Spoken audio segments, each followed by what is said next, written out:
Hey, hi, hello, and welcome to my channel, or welcome back to my channel. My name is Andy, sometimes Mouse, and I talk about books and book-related things. And wow, I feel like I just did this, but this is my July wrap-up video, where we're going to go over the stats and then my top books and my worst book of the month. Fair warning, my worst book of the month is about sleep training, and if you've been watching my vlogs, I don't actually know if I've gotten to this point in my vlogs yet, at this point, but I have very big feelings about sleep training, and they are all negative. So fair warning on that. If you have an opinion, I don't want to hear it. I don't care. Just kidding, unless you agree with me. And I care a little bit more. Just kidding. Alright, let's go ahead and talk about the stats. I read a lot in July, like a lot. This is not that unusual for me. I feel like after the birthday shenanigans end, I usually end up reading a ton during June and July.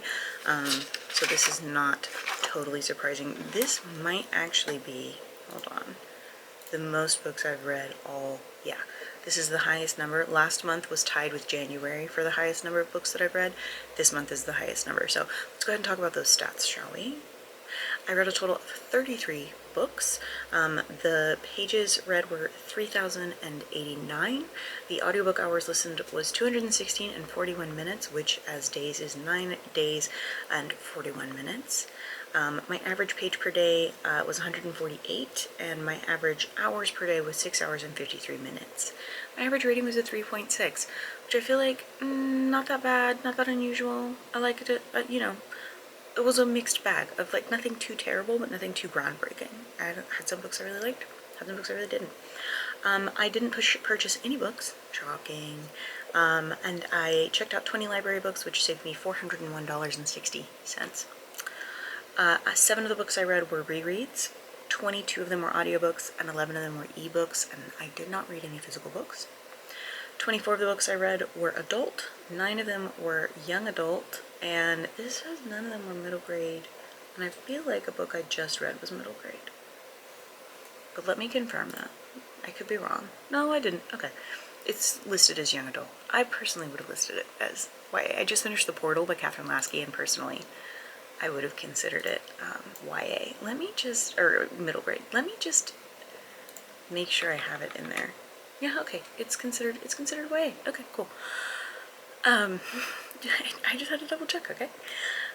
For genres, 2 of them were sci-fi, 11 of them were fantasy, no romance, 1 historical, 7 thriller, 6 horror, no classics, 6 nonfiction, and no contemporary.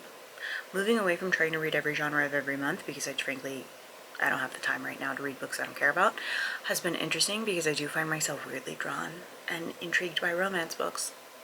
I think it's because I'm not trying to make myself read any. I will say a lot of it is fantasy romance, so it's still getting listed as fantasy, but here we are. Let's talk about the top and bottom books this month. I'm kind of surprised by some of the top books, actually. For the top books, first up, we have The Amazing Maurice and His Educated Rodents by Terry Pratchett. I did not expect to ever put a Discworld book on here, honestly. I still don't think this is a Discworld book. I don't know why it's in the Discworld series. It didn't seem like it happened in Discworld. Maybe it did, it just didn't feel like it did. But I thought this was a very clever book. I like the Discworld books that feel more aligned with young adult books. I think Terry Pratchett's writing it sometimes toes the line of inappropriateness, and I think that when we are in the YA category, we are less likely to hit that line, if that makes sense. And so I really enjoy it because I don't have to think as hard. I still have to think, but I don't have to think as hard. I do love the Discworld books for there being a parody of the troubles and problems with our current world, but in society, but sometimes it's too much for my brain, and this felt like a nice break. The story was insane, it was wild, and I enjoyed every minute of it. I thought that it was a lot of fun. I've also marked it as like things for kid to read later when kid might, if kid decides to read books, want to read books in middle grade and young adult range. This is one of the ones I would have added to that list, so, or did add to that list, so I kind of am working on making that list of like books I'd recommend in case I get asked at some point. Because I have been asked by other people who have children who are older than my child, and I flounder, and so now I'm like, can't do that to my own kid. Anyway, next up we have Yesteryear by Carol Claire Burke. I did not expect this book to be as good as it was, because, okay, I'm in a real life book club in my neighborhood, and when Ozzy or I don't pick the book, is not always a good time. It's generally not a good time. So I was hesitant, and I'm always hesitant, and that's not to say that like I'm a super good book picker. It's that I don't have the same book taste as a lot of people, and Ozzy and I have the same book taste generally. I think she reads more romance than me. No, I know she reads more romance than me. But we generally have the same book taste, and that's why I say that. But this one, someone in my book club mentioned, and we were all like, okay, this plot sounds really interesting, let's read it. Ozzy told me the twist ahead of time, and I was like, we both were like, but we still want to read it, because how do you get from A to Z? And I'm not going to spoil the twist on this book, but it's crazy. We've got our trad wife influencer, and she goes off the rails. Then all of a sudden she's in the future, but in the future is in the past, where all of a sudden she's living her 1800s farm wife situation, and it's awful, and it's morbid, and it's terrible. What's happening there? What's going on? Who are these children when they're not her 6 children from her influencer days? What's that about? The whole time you are inside her head, and there are people who in the reviews feel like it's been marketed as satire, and so they feel like it's not funny, I don't like it, why would you write a whole book making fun of these women? Okay, sorry, I'm petty enough that I would write a whole book making fun of a group of women that I don't care for their influence on the internet. I'm not gonna lie, I would. But the way that this author is, or the character, our main character is, she's Christian, she's definitely got untreated postpartum depression, and she married a man-child. And he is not what she expected or what she thought she was going to get. And divorce is not in her, it's not allowed. And having been raised religiously, I know that story. Not for me, but I know that story. I know those women. I've met them. And this was them, right? Where they put a smile on their face and they act like somebody's always watching. And that's how they always seem perfect and perky, but they are insane. They are insane, and inside their head they're insane, and they're 1 second away from snapping. Also, having read it now 6 months postpartum, if I had read this at 3 months postpartum, we would have had a problem. But having read it now at 6 months postpartum, with a lot of therapy and treatment for my postpartum depression, some of the rambling thoughts that she has in the very beginning of like after her first child is born, they felt very real, and I appreciated them. Where it's like, breastfeed the baby, kill yourself, don't kill yourself, drink some coffee, don't sleep, breastfeed the baby, do this, breastfeed the baby, do this, breastfeed the baby, think about taking a shower, don't take a shower, breastfeed the baby, baby cries, think of it, and it felt so, it's like, that's how it feels. And her husband sucks compared to mine, so, although he, does great with the kid, and so does mine, so I mean there's that too, but so it was interesting. It was interesting to see these two people who just fucking hate each other and who would literally rather kill each other than get divorced. Seen it before. It was just very real, but the lens it was written in was like I'm making fun of this very real situation that happens and taking it to an extreme that would not actually happen, which is what satire is. And people were like, I just don't see the humor in it. I did, because I know these women, and I have met them. I grew up with them. Then we have The Tapestry of Fate by Shannon Chakraborty. This was the sequel to The Adventures of Amina al-Sarafi. It's really hard. Not really hard. It's not really, there's not a lot to spoil here. Amina al-Sarafi goes on an adventure, as she does, as a pirate, and she ends up on this very obscure island, and fucking weird stuff happens. Why is everybody here happy? That doesn't seem right. Why is the queen insane? That seems more right. Why is her friend suddenly being suspect? What's going on? Where's her crew? What's happening? And then the interweavings of the story of how that island and the queen came to be, drawn throughout the whole book, was really interesting and really well done. It talks about like women in power and being a woman and what that looks like, and like having a child and losing a child, and what you would do in that situation if you had the power that this entity has, and how it's not necessarily a good thing, but it all makes sense in the end. And I really enjoyed it for that. I really enjoyed it. I also liked that I technically could have just jumped into this book without having reread the first one. I did still reread the first one, but I could have gotten away without doing that. And I really appreciated it for that, because my memory sucks. And so if I had known that, it would have been nice to just like hop in. But yeah. Okay, let's talk about my bottom book and then we'll wrap this up. I go on a rant on this in my vlog, like a very long rant on this. So I'm going to try to like tamp myself down here. My worst book is Precious Little Sleep by Alexis Dubief. When we were going through the 4-month sleep regression, everybody recommends this book in their like slew of baby sleep recommendation books. Now, I've realized that my son's sleep is actually pretty good. No, he doesn't sleep through the night. He gets up like 3 times. But that is such a happy medium. Like, you either have a baby who sleeps through the night or a baby who's up 12 times in a night and 8 times in a night and who only sleeps like an hour and a half at a time. If I was in Camp B, my life would be very different and I would maybe have different opinions than I currently have. If I was in Camp A, I wouldn't be reading sleep books at all. I would be changing nothing about what I'm doing. But I'm in this middle ground where he wakes up about 3 times, sometimes 4 times, and he struggles to stay asleep from about 5:30 to 7:30, which is when we'd like him to wake up. Okay, that's fine. He goes down fine. He naps mostly fine. We've adjusted some things sleep-wise. So I'm prefacing with this because I'm realizing that I don't necessarily need to be reading all of these sleep books. He's figuring it out. And my instincts told me he would figure it out.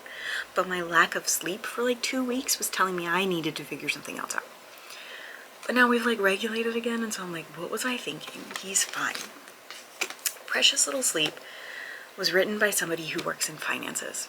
And now this is not the only woman who works in finances who brought it upon herself to write a book about babies. Emily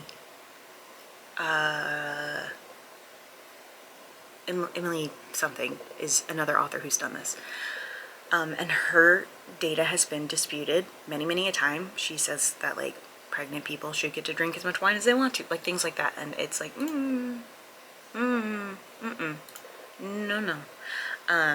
And this is kind of in the same lane. Now, Alexis Dubief says something that irritated me right off the bat. And it's talking about common myths. I practice a style of parenting that is called attachment theory style parenting. And this is an actual this is an actual parenting style.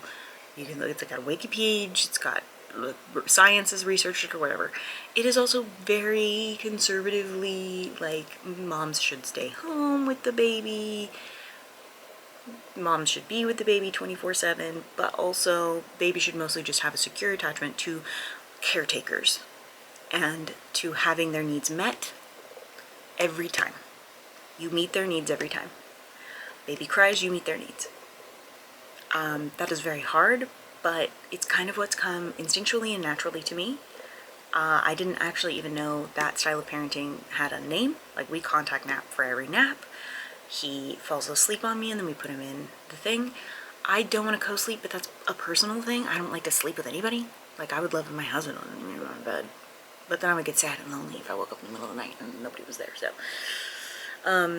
you know, but if I was a different person about my sleep, sorry, I think my face is bothering me, I would co-sleep. We'd get a floor bed and we would be co-sleeping and I would get hours and hours of sleep, trust me. I breastfeed in the middle of the night, you know? So I practice attachment style parenting. She says, does cry it out take away from attachment style parenting? And she says, no, it doesn't. No, it doesn't. There's this confusion that wearing your baby and breastfeeding and not sleep training and all of that is not attachment theory, and that's just not true. Okay, so 2 different things. Raising your child so they have a secure attachment, not the same thing as attachment theory style parenting. 2 different things. One is a thing that has actual guidelines and like actual processes, and the other is just like your personal moral stance. 2 different things. And that irritated me because you're using terminology incorrectly. And then she just like references some studies that have been disproven, references like 1 or 2 studies that just backs what she's saying, but also the data doesn't really actually support what she's saying. One of the studies she references has come out as like it should be thrown out altogether. It was not done properly. And it frankly, it encourages cry it out with more steps. It's cry it out with more steps. And I read a blog that said, I think cry it out method of sleep training is a human rights issue and is abuse. And the more I read about it, and the more I read about babies biologically before the age of 1, frankly, I'm not gonna lie, I think I agree. I know, that's a really controversial statement, and I've really only said it out loud to my husband. There are times where your baby is crying and you have to step away. I've had it, I've experienced it. There are times I have to step away. But I step away, take a breath, and then come back. My baby knows I'm always gonna come back. My baby knows I am never ever going to leave him to just cry. The only time he's ever cried himself to sleep was because we were in the car and it was flooding, raining, and I simply could not pull over. And that moment devastated me. So I was like, sleep training is never happening. I couldn't handle that. I had to talk about it in therapy. I understand though, if you are back at work and your husband is back at work and you don't have the setup that I do, and your baby is waking up every hour, every 40 minutes, I can see how you would be driven to doing this. But I don't agree with the sentiment that it is for your baby's own good. I don't think it teaches them anything good other than nobody comes when you cry. And so I hated this book because of that, but I also hated it because it was written with the most inane, what is the word? Why is this word gone? I hate postpartum. Millennial. The most millennial humor that I have ever read in my whole, like, it's millennial humor. It's like, you want to be a consistency goddess and a nap ninja and da-da-da. Girl, if we took out all of your bad fucking jokes, this book would be 50 pages long. And also, if we took out all of your data that you badly researched because you work in finances and not pediatrics, this book would be 10 pages. And the 10 pages would say, yeah, do cry it out. Over and over and over again. And I'm sorry, when I'm sleep deprived, I don't want to read your stupid fucking jokes. Oh my god, it was such a bad book. Why are all my bad books this year going to be about child development? We've got the Wonder Weeks. And then Precious Little Sleep was actually really funny.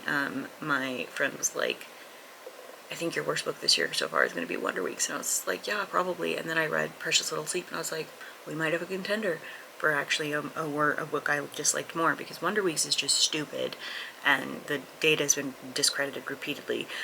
Precious Little Sleep is like a book that tries to make you feel better about letting your kid cry themselves to sleep every night, which I wouldn't want. I wouldn't want my adult friends to cry themselves to sleep every night. I wouldn't want my pets to cry themselves to sleep every night. Like, why am I expecting a baby to do it?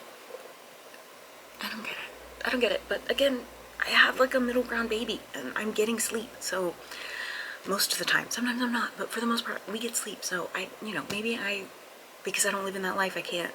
It's really hard. I'm trying really hard not to judge other moms, but like this one topic really, I feel really strongly about. And I know that a lot of my audience here does not have children. And so I know that you guys probably are like, yeah, I agree. That does sound terrible. But you don't have children, so like, whatever. Anyway. That's it. That's the wrap up. I need to go because, speaking of children, mine's gonna wake up soon and I need to be able to edit, but I will talk to you guys later. I hope that you enjoyed this video. If you agree, have any opinions, have read any of these books and want to talk about them, let me know in the comments down below. I'd love to chat about it with you. I'm sorry that I got on my soapbox about sleep training. I said I wouldn't and then I did it. I'm sorry. I'm sorry to editing me. But I hope that you enjoyed this video. If you did, don't forget to like and subscribe and share. I post videos every Tuesdays and Thursdays at 10 a.m. Central Standard Time, except for the first full week of the month. So I will see you guys later this week for the vlog. Yeah, don't forget to take your meds, drink your water, and do something today to take care of yourselves, like not reading a book about babies from a finance person. Okay, thanks, bye.